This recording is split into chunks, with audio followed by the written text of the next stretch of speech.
మహిళా రిజర్వేషన్ల చట్ట అనుబంధ సవరణలకు సహకరించండి.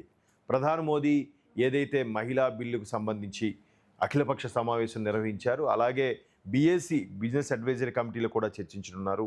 మరలా వచ్చే పార్లమెంట్ సమావేశాలు దీన్ని పూర్తి స్థాయి చట్టం చేయాలని కూడా చూస్తుంది. దీనికి సహకరించండి, దీన్ని మరలా రాజకీయం చేయొద్దు, మాకే పేరు రావాలి, మాకే పేరు రావాలని పాకులాడద్దు. నిజంగా మాకే పేరు రావాలి అని అనుకునే వాళ్ళంటే ఆర్టికల్ 370 చేయండి, నోట్లు రద్దు చేసి డిమానిటైజేషన్ చేయండి, లేదంటే అందరి ఆ కళ నెరవేర్చేలాగా అయోధ్య రామ మందిరం నిర్మించడం. మరి అక్కడెందుకు మీరు పోటీ పడలేదు?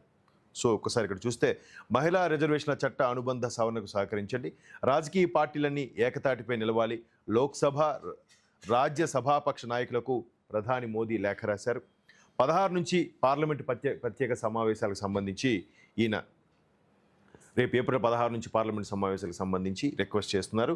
మహిళా రిజర్వేషన్ చట్టాన్ని దాని నిజమైన స్ఫూర్తితో అమలు చేసే సమయం ఆసనమైందని ప్రధాని మోదీ పేర్కొన్నారు. మరోవైపు జనాభా లెక్క సెన్సస్ ప్రారంభమవుతున్న ప్రస్తుత తరుణంలో లోక్సభ 543 లోక్సభ నియోజకవర్గాలు ఉన్నాయి. అవి సుమారుగా 800 పైచిలకు లోక్సభ నియోజకవర్గాలుగా మారబోతున్నాయి. ఆల్మోస్ట్ ఆల్ 50% పెరుగుతుంది, ఈవెన్ అసెంబ్లీ నియోజకవర్గాలు కూడా.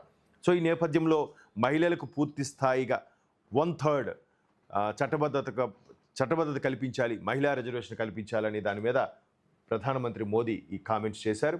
అలాగే నారీ శక్తి వందన్ అధినియం ముడివడిన సవరణ బిల్లును ఆమోదించాలని కోరారు. ఈ మేరకు ఆయన వివిధ పార్టీల లోక్సభ రాజ్య సభాపక్ష నాయకులు లేఖ రాశారు. ఈ సవరణలపై చర్చ జరిపేందుకు ఈ నెల 16 నుంచి 3 రోజుల పాటు పార్లమెంట్లో ప్రత్యేక సమావేశాలు నిర్వహించనున్నారు.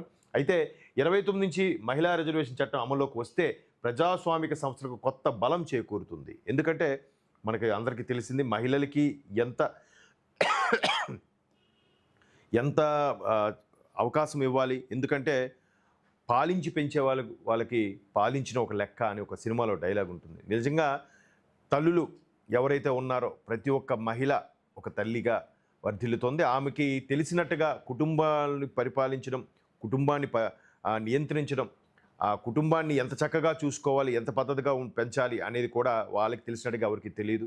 సో అలా తెలిసిన వాళ్ళకి అటువంటి కుటుంబాల యొక్క సమాజం, అటువంటి సమాజం యొక్క దేశం కాబట్టి దేశాన్ని కూడా పరిపాలించే సత్తా మహిళలకు ఉందనే ఉద్దేశంతోనే మరొకసారి భాజపా ప్రభుత్వం ఈ రిజర్వేషన్కి చట్టబద్ధత కల్పించడం కోసం రేపు 16 నుంచి సమావేశం నిర్వహించనుంది. అయితే నేడు ప్రధాని ప్రసంగం సంబంధించి మహిళా రిజర్వేషన్ అమలుకు ప్రభుత్వ రంగం సిద్ధం చేస్తున్న నేపథ్యంలో అంశాన్ని ప్రజలకు విస్తృతంగా తీసుకెళ్లడానికి ప్రధాని సిద్ధమయ్యారు.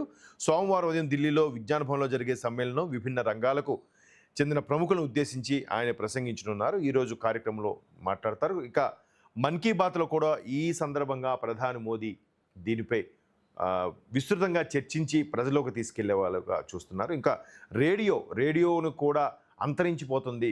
సోషల్ మీడియా, ఫోన్లు వచ్చిన తర్వాత ప్రసార మాధ్యమాల్లో ఒక్కొక్కటిగా వాటి వాల్యూ తగ్గుతున్న ప్రస్తుత తరుణంలో రేడియోను ఉపయోగించుకుంటూ మన్ కీ బాత్ ద్వారా ప్రజలకు చేరువయ్యే కార్యక్రమంలో మోదీ సక్సెస్ అయ్యారని కూడా చెప్పొచ్చు. సో ఇదొక జాతీయ వార్త.